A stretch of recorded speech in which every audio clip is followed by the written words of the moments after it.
That is huge. I don't know. I kind of want to go down.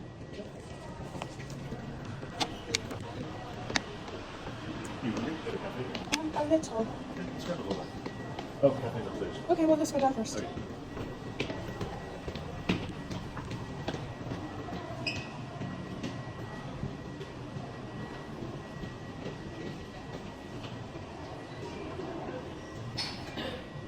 Whoa. That's so cool that they can do that.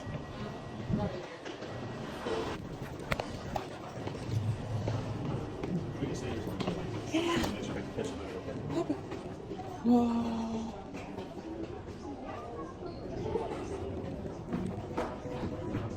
Oh, really?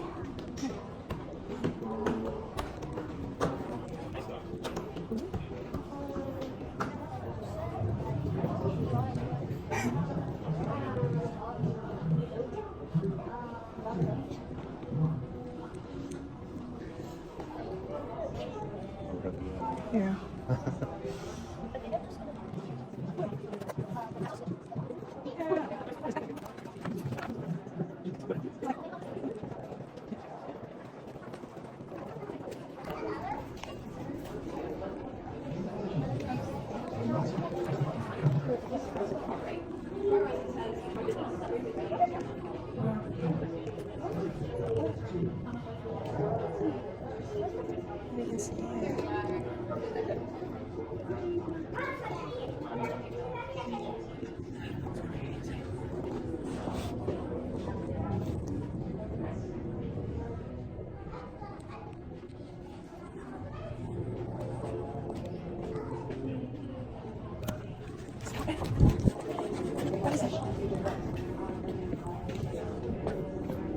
Get in position to take your selfie. And we're all set. Press the button for a countdown. Look up at the camera. 3, 2, 1. Nice.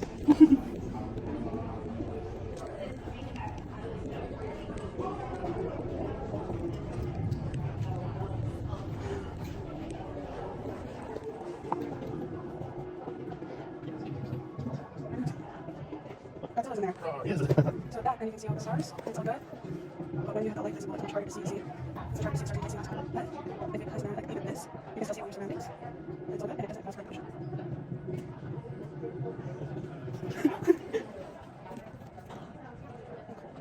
Blue light? What's going on? Let's go. Let's go look more light. You might see blue anymore. No. What? Okay, so here's that. That's what it is. No, you can go inside it. Isn't that cool? You can go inside it. You can others see it. So okay, there's another room. I think the people are still there. Yeah. So.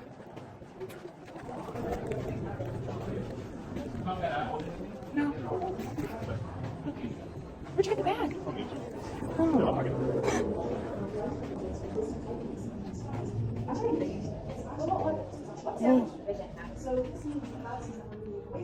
That is cool. It's a projector. Oh, it's a hologram. What? It's actually a mirror. These are actually mirrors creating that.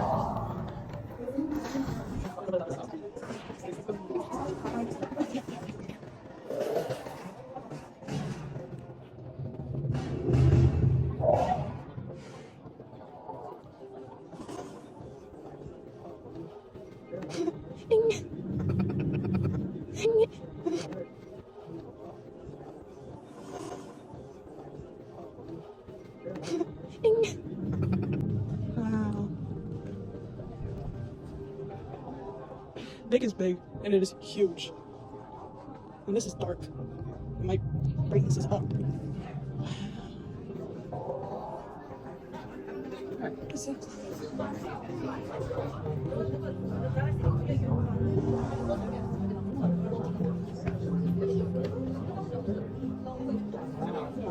Wow.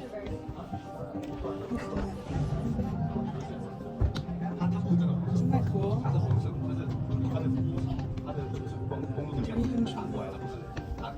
Okay, whoa.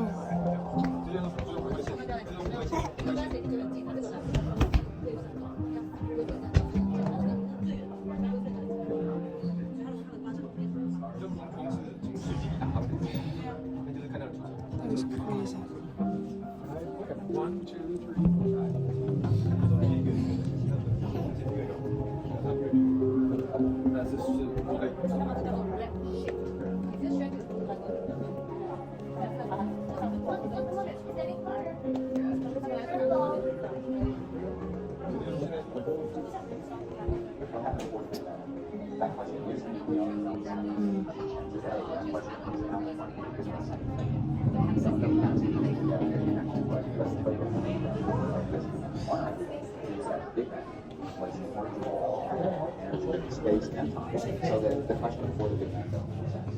And we look to string theory to help us understand. Another answer is that those are completely different. Oh, I didn't even see that room.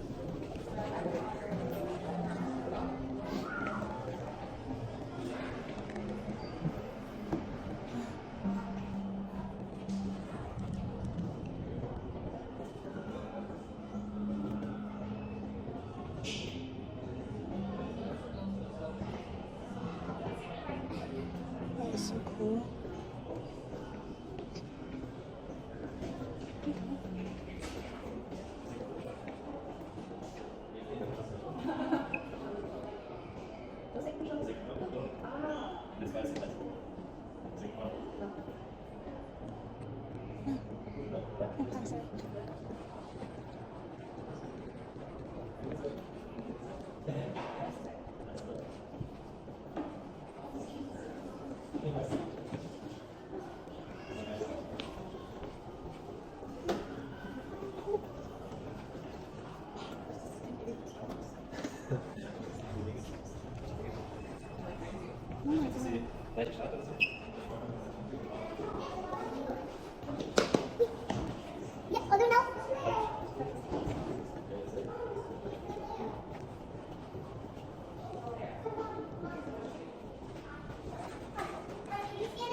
Isn't that cool?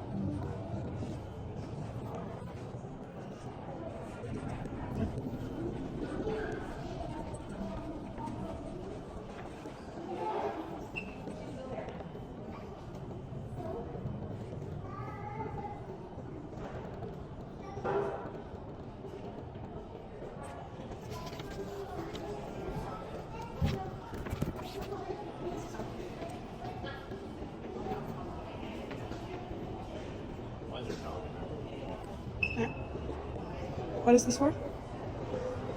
For objects put in space, maybe? Dog formation fragments. Unidentified marker, Germany. They put it on in space. No, I don't know. No.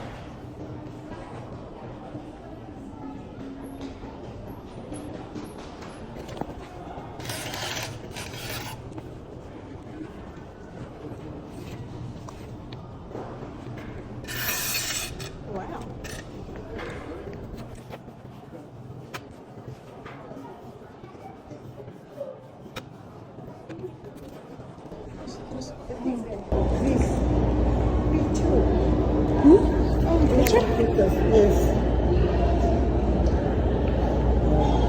I believe you can swipe over and look that up. Me too?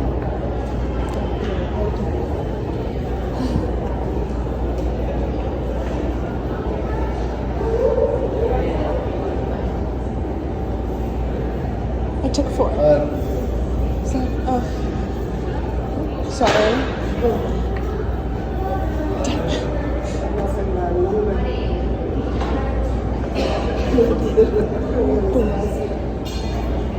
I took 4. Did you want me to zoom in more, or is that good?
That's okay. I'm still happy to be here. So if you see me sitting, that's why. Building goes up in 1911, the Wallace Printing Company, Nimitz and Fellows. Now, nobody knows the Wallace Printing Company, but you do know the Wallace Printing Company. They used to print the Sears wish book, right here. So our printing industry moves to the south in the 1970s. Here we go. Instead of tearing down the building, we're going to adaptively reuse it and turn it into condos. That's called adaptive reuse. How do we know? Quick shortcut for the balconies. If the balconies look like they don't really fit the building, they're kind of added on at the end, that's going to tell you adaptive reuse. Obviously, the Wallace Printing Company does need balconies, but if you're going to use the building for residential, you do want them. So if you see an older building with new balconies, you know it used to be something else. Quick shortcut.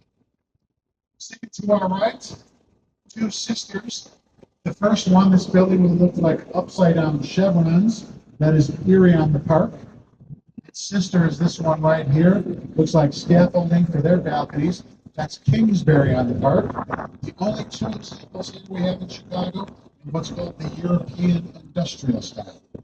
Buildings are supposed to look industrial, supposed to look like they're being built.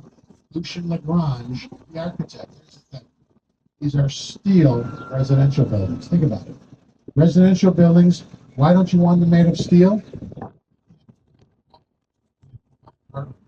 Most residential buildings. This is the steel residential building. One of the few examples of it.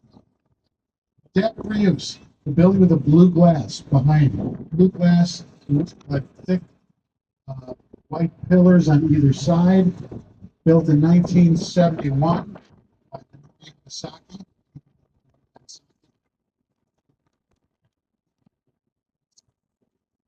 He designs this building as the headquarters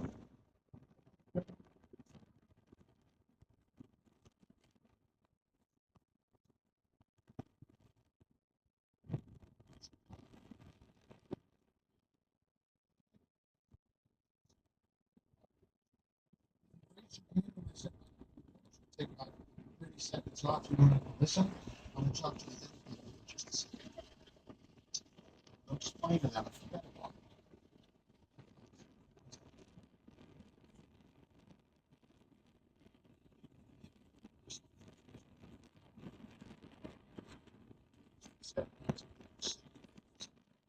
That's okay. But anyway, we're the headquarters of the catalog industry in the nation. Now, we actually owe Montgomery Ward a debt of gratitude here in Chicago. Whether you know it or not, Chicago's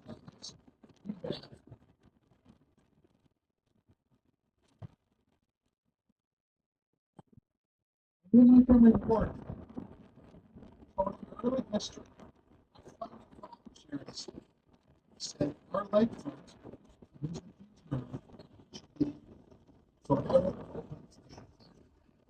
forever to the recreation of their citizens. While Montgomery Ward has offices on Michigan Avenue, and he sees about 20 years later that's going away. People are starting to build on the lakefront. And he knew about this ordinance. So he took these guys to court. Mind you, he knew most of them. He spent his own money, waged a 20-year legal battle to get them to remove their buildings from the lakefront. That's how we got Grant Park, and that's how, instead of warehouses, factories, and port facilities, which you won't see on our skyline, what will you see? 27 miles of public beaches, public parks, bike paths, and walking paths. Like I said, the most beautiful skyline in the world. We have my parents. In fact, Chicago was voted the second most beautiful city in the world. Who's number one? Not Paris, not Columbus, Ohio, not Vancouver.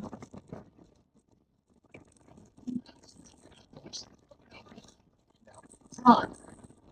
Anyone been to Prague?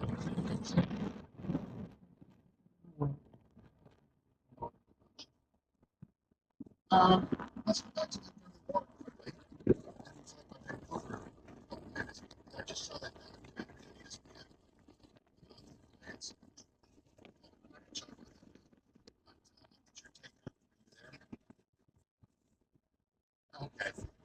Montgomery Ward, this was his warehouse. So they go out of business in about 1990s, late 90s, 2003. If I'm the narrator, just know something's going wrong. So keep that in mind. All right, let's go back to the junction.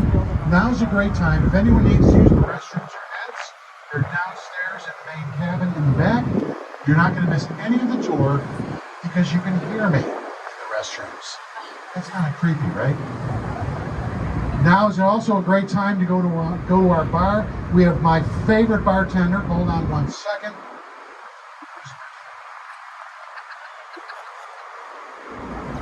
Nellie, absolutely the best bartender you're going to find in the city. She's down there. Soda, soft drinks, full bar. Nellie has something no other boat tour in Chicago has. Nellie has Malort. I heard the groans. You know what Malort is. If you don't know what Malort is, worse. I want you to think of the worst thing you've ever put in your mouth. I want you to add a dead animal, your dirty laundry, fill it up with kerosene, and light it on fire. But we love it in Chicago, and Nellie has it downstairs. She also, this is the only commercial you're going to have to listen to. Nellie also has, I hope she does, a brand new beer, called Tabos. It's a custom-made beer that we created with Hop Butcher Brewing, and it's an IPA, which I'm not an IPA person, but some people are. Apparently all the kids today, they like their IPAs. I'm not an IPA drinker. But if you want to, it's already 10:30, you're fine. You're on vacation. Or as we had, I'm talking in my own voice right now, because I don't know what to say. We met a German visitor a couple of years ago, and they were buying some beer. And we said, you know, it's only 9 in the morning, and the answer was, I'm on holiday. So you're on vacation, go get a beer, go visit Nellie in the bar, use the restrooms. I'll talk to you again. We're going to get a little closer to the main branch of the river. We're going to go on the south a little bit. But I'll tell you a little about Chicago. First founded, and I know that's not really what it was. It was here before the Europeans founded it. Don't write me nasty letters on that one. First Europeans, Father Marquette and Louis Joliet. They're passing this area because they were looking to the mouth of the Mississippi. They got down to about Arkansas. Some Native Americans told them, nothing to see here, go back up. They head back up the Mississippi, get to around St. Louis, find some more Native Americans who tell them about a shortcut, Illinois River, short portage, and you're going to find the Lake of the Illinois, which is Lake Michigan. And your faces say one thing to me. Craig, where are we? Let's figure out where we are by looking at a map of Chicago. We can see the junction all the way up there.